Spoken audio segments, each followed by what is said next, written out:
So Marvel's WandaVision ended about a week ago, and it's my time to talk about it.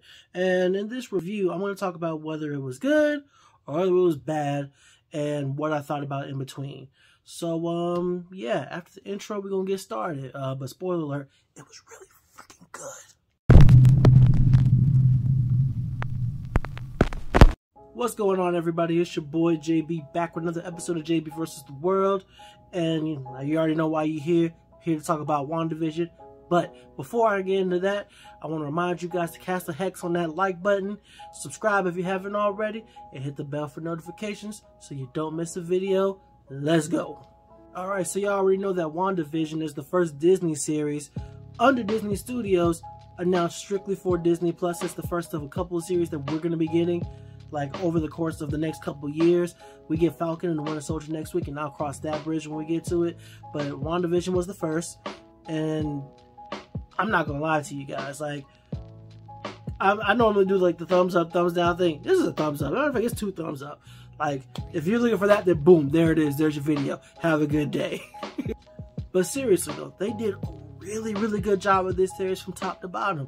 Like, everything about this series was just different, and they told stories in a different way than they would have otherwise in the movies, and that's something I really appreciated.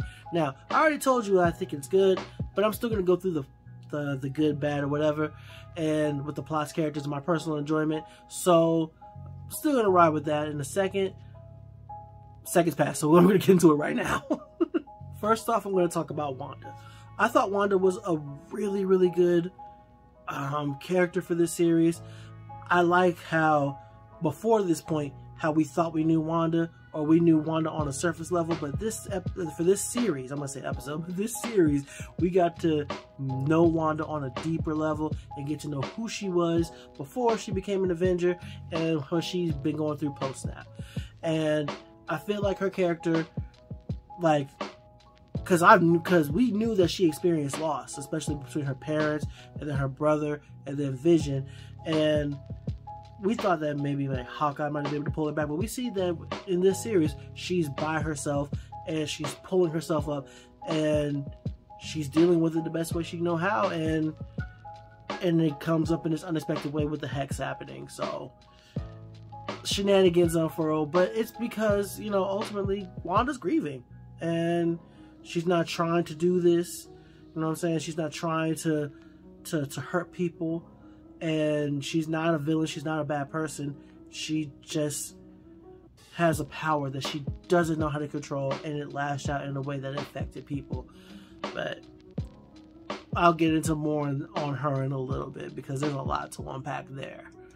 Also, Elizabeth Olsen, she did a bang-up job with this role, man. Like, I thought like she was really good in, like, well, not really good, but she was good in previous Marvel installments. Like, she dialed it up to 11 here. She was really phenomenal, from like the accents to her hopping from period piece to period piece, and with the mannerisms and everything that went along with it.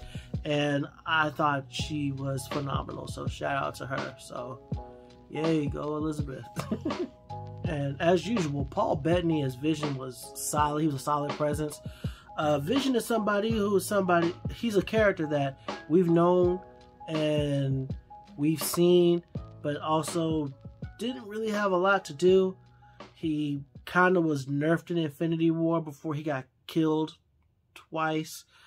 And we get to see more personality for Vision this time around than we've ever got to see him. We got to see him care. We get to see him act on his caring, not just towards Wanda, but towards the people of Westview and what's going on there. We get to see him be humorous. We get to see him function as a father for a small portion of the series before he kind of departed. And one thing we could always count on for Vision was his wisdom, and we got a lot of that as well. He had a couple of gems that he dropped over the course of the series. It's pretty dope to me. Pretty consistent with the character. No real changes. Paul Bettany just solid. Now, one of my MVPs of this whole series was Teyonah Parris as Monica Rambo. I love this character and I love the actress. I liked her from the first time I saw her in Survivor's Remorse, and she did a short stint on Empire. She is a phenomenal actress. And she brought that here, and she brought a star presence, like a strong presence, like not just like as a character, but someone who's going to be involved in things in the MCU down the line, especially now that she's got her powers.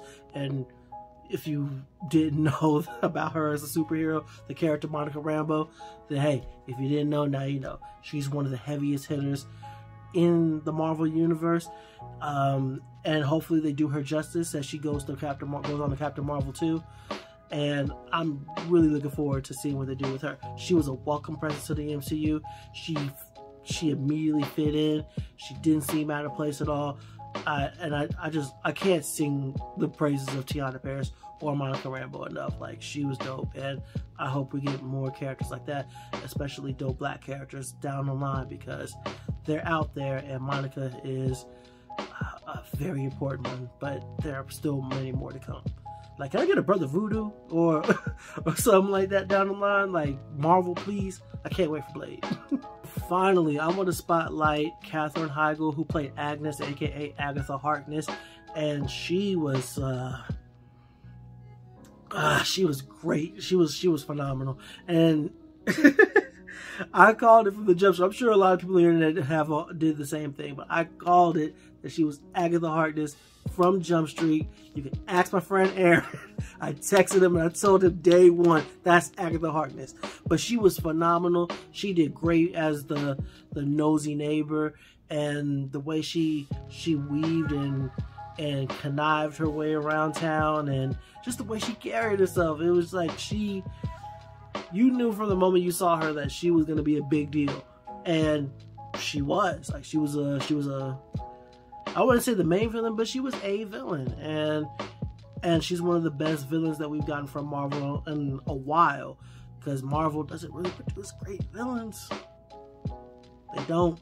But Agatha Harkness was a good one, and I like the role that she played as somebody who's trying to get in where they fit in, especially when it comes to the powers of the Scarlet Witch. So yeah, she was dope, man. Like, everybody in the whole show did a bang up job, and like, I can't sing their praises enough. Like, great job, Marvel. Good job, crew of WandaVision. You guys did phenomenal. Now, as far as the plot goes, I love the approach that they did with this, because this is something that we haven't really seen from Marvel. It is not something that we get from a lot of mediums in general. Like, they kind of threw us in the thick of it, and then just kind of peeled the layers back as the weeks went on, and just did more and more to just show us a little bit. And oh my God, if I had to see one more Please Stand By without them telling me what was going on, I was going to lose it. Anyways, I know a lot of people were kind of disappointed that their theories didn't come through, that it was just Wanda and her powers as opposed to it being Mephisto or Agatha doing it directly or anything of the sort, or who are some of the theories I saw? Blackheart, Nicholas Scratch, or anything of the sort, or even Evan Peters is coming back as Pietro, which was a nod to the fans, and then he just ended up just being a boner joke at the end of it. I loved it. I'm sorry. I'm sorry. I'm here for all of it, and it was just a good story. It kind of diverged into the typical Marvel ending where, like, hero fights villain with similar powers and stuff like that, but I'm okay with that. I mean, all things considered, that's what Marvel does with their stuff, so it's whatever. It's not unexpected, but it wasn't, you know, unwelcomed either. But it just is what it is. I enjoyed it. I enjoyed the ending, and I'll get into that in the next segment. But overall on the plot, man, I really enjoyed it. It had me on the edge of my seat every week, and I looked forward to what happens next, because they set up several plot lines, and yeah, we're in for a treat, especially coming next year with Doctor Strange and the Multiverse of Madness. It's gonna be some shit, boy. Moving on. This is the part where I talk about my personal enjoyment, and personally, I can't sing this series of sing the praises of this series enough. Like, this was a really good show, and they covered a lot of ground, and they did it in only 9 episodes, which is phenomenal.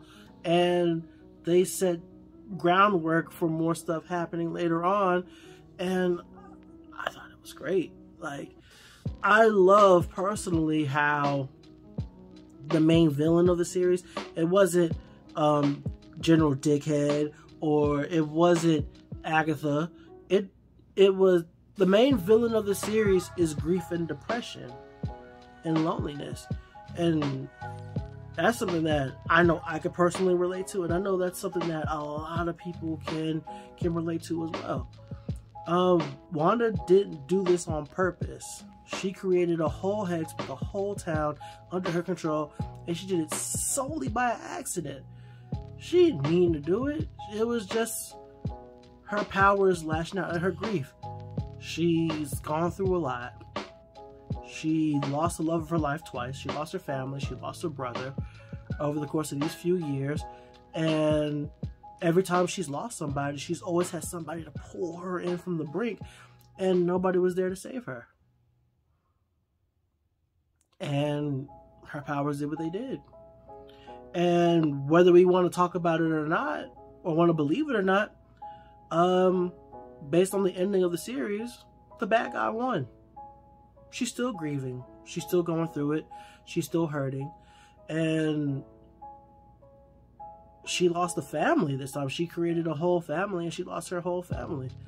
And she's working overtime right now with the Darkhold to bring her children back. And if you know anything about the Darkhold, if you've seen the Darkhold in Agents of S.H.I.E.L.D. or you've seen it in Runaways, then you already know the Darkhold ain't nothing to play with. It's basically the demonic magic Bible, and she's studying it rigorously right now, and it's going to be crazy to see how that figures into Doctor Strange: The Multiverse of Madness, because Wanda's at the point now where it's like, I can't see her going back to being an Avenger. Like, something's gonna have to give here. Like, and maybe she ends up being the big villain going down the line, or maybe she ends up just somebody that just gets set apart, or maybe she doesn't become a big villain, but just a villain in general because she's going insane. I don't know, but the dominoes are set up to fall for her because she's still going through it, and she's playing with some stuff that's really gonna mess her up down the line, and that's sad to see, because she doesn't have that same resilient spark that Thor has. And I would argue that Thor has lost arguably just a little bit more. Not that it's a competition, but it's going to be interesting to see what they do with that going forward. The fact that the Vision that we saw in the series was just he was fake. He wasn't real. But then we got White Vision, and shout out to Kevin Feige, because the audacity to bring White Vision to MCU was something that hardcore Marvel fans like myself can appreciate, because that's something that I never thought I'd see. I just wasn't even a thought in my head that they would do White Vision. But we got White Vision, and the fact that he's back in the MCU and he's floating about, I'm happy to see it, because I know we're going to see Vision again someday. So we kind of got Vision back in a sense, so that's good. I didn't talk about the kids earlier, Billy and Tommy, but I'm so stoked that they did them, and I'm so stoked that they did them in a way that kind of honors their comic book counterpart. And if they bring them back, I know it's going to have to be through a deal with Mephisto, so I'm super happy about that as well. This was a really good series. They did a lot of good things.